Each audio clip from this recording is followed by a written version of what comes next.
This audio presentation of It Works by R.H.J., the famous little red book that makes your dreams come true. A clear, definite, common-sense plan of accomplishment is brought to you by audioenlightenment.com, copyright 2013, all rights reserved. If you know what you want, you can have it.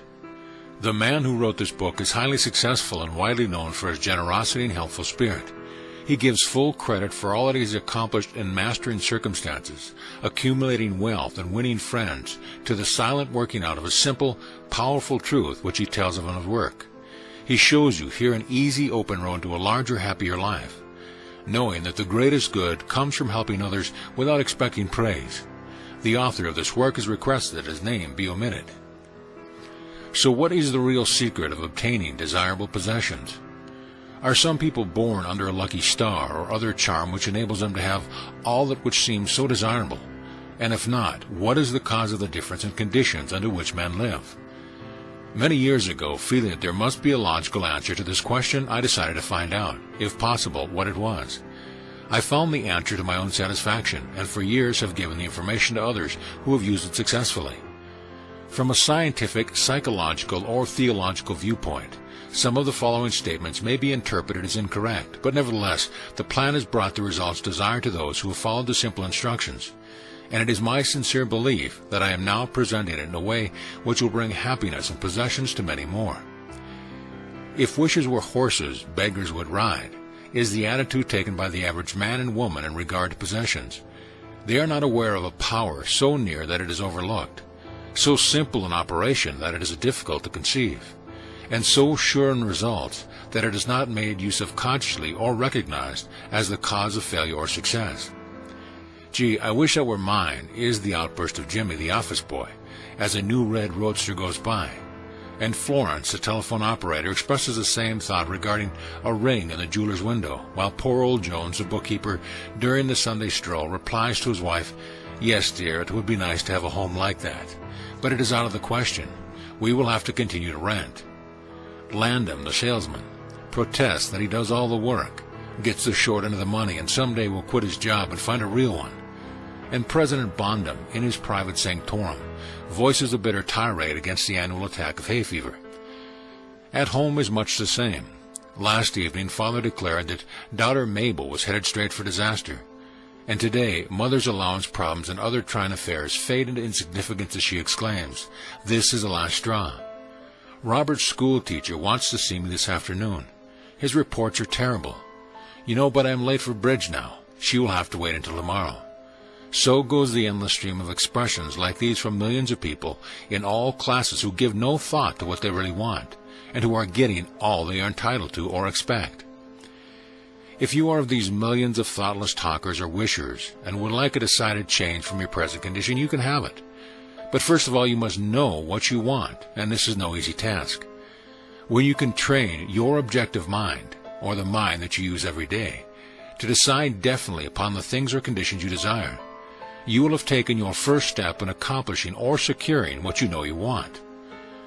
To get what you want is no more mysterious or uncertain than the radio waves all around us. Tune in correctly and you get a perfect result. But to do this, it is of course necessary to know something of your equipment and have a plan of operation. You have within you a mighty power, anxious and willing to serve you, a power capable of giving you that which you earnestly desire. This power is described by Thompson J. Hudson, Ph.D., LL.D., author of The Law of Psychic Phenomena, as your subjective mind. Other learned writers use different names and terms, but all agree that it is omnipotent. Therefore, I call this power Emmanuel, or God in us. Regardless of the name of the great power, or the conscious admission of a God, the power is capable and willing to carry to complete and perfect conclusion very earnest desire of your objective mind. But you must be really in earnest about what you want. Occasional wishing or half-hearted wanting does not form a perfect connection or communication with your omnipotent power. You must be in earnest, sincerely and truthfully desiring certain conditions or things, mental, physical, or spiritual. Your objective mind and will are so vacillating that you usually only wish for things, and the wonderful capable power within you does not function properly. Most wishes are simply vocal expressions. Jimmy, the office boy, gave no thought of possessing the red roadster. Landon, the salesman, was not thinking of any other job or even thinking at all. President Bondum knew that he had hay fever and wasn't expecting it. Father's business was quite successful, and Mother no doubt brought home first prize from the bridge party that day. But they had no fixed idea of what they really wanted their children to accomplish, and were actually helping to bring about the unhappy conditions which existed. If you are in earnest about changing your present conditions, here is a concise, definite, resultful plan with rules, explanations, and suggestions. The plan. Write down on paper an order of their importance to things and conditions you really want. Do not be afraid of wanting too much. Go to the limit in writing down your wants. Change a list daily, adding to or taking from it, until you have it about right. Do not be discouraged on account of changes, as this is natural. There will always be changes and additions with accomplishments and increasing desires. 3 positive rules of accomplishment. 1. Read the list of what you want 3 times each day, morning, noon, and night. 2. Think of what you want as often as possible. 3. Do not talk to anyone about your plan except to the great power within you, which will unfold to your objective mind the method of accomplishment. It is obvious that you cannot acquire faith at the start. Some of your desires, from all practical reasoning, may seem positively unattainable, but nevertheless, write them down on your list in their proper place of importance to you. There is no need to analyze how this power within you is going to accomplish your desire. Such a procedure is as unnecessary as trying to figure out why a grain of corn placed in fertile soil shoots up a green stalk, blossoms, and produces an ear of corn containing hundreds of grains, each capable of doing what that one grain did. If you will follow this definite plan and carry out the 3 simple rules, the method of accomplishment will unfold quite as mysteriously as the ear of corn appears on the stalk, and in most cases much sooner than you expect. When new desires, deserving position at or at the top of your list, come to you, then you may rest assured you are progressing correctly.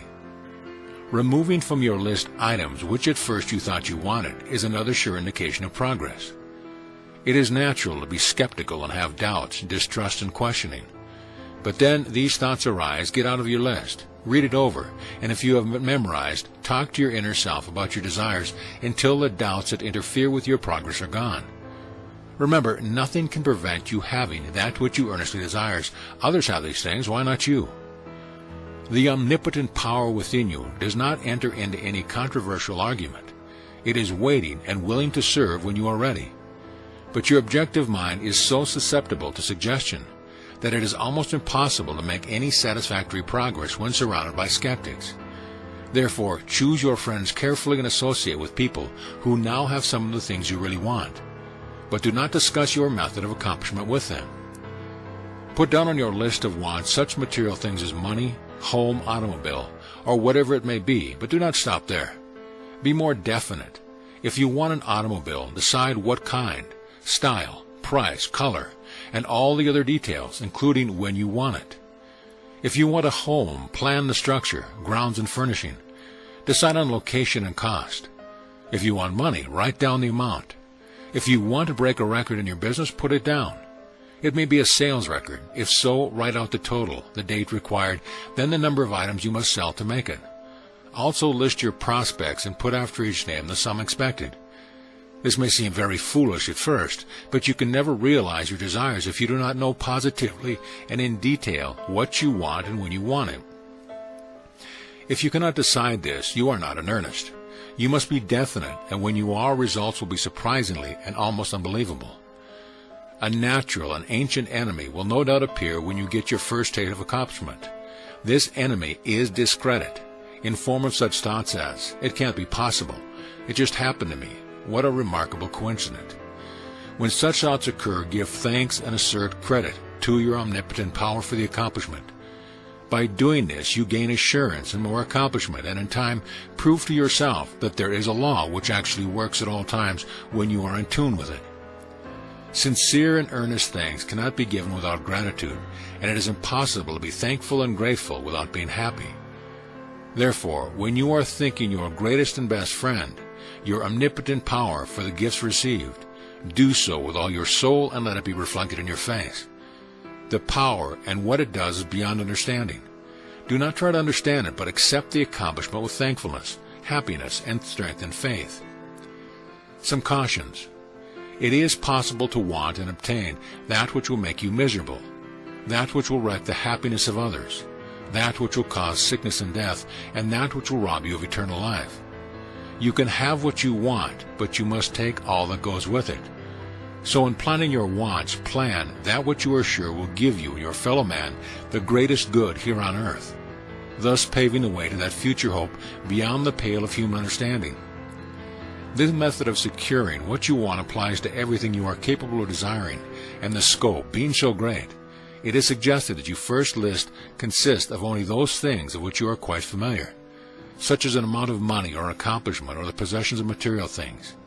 Such desires as these are more easily and quickly obtained than the discontinuity of a fixed habit, the welfare of others, and the healing of mental and bodily ills. Accomplish the lesser things first, then take the next step. And when that is accomplished, you will seek the higher and really important objectives in life. But long before you reach this stage of your progress, many worthwhile desires will find their place on your list. One will be to help others as you have been helped.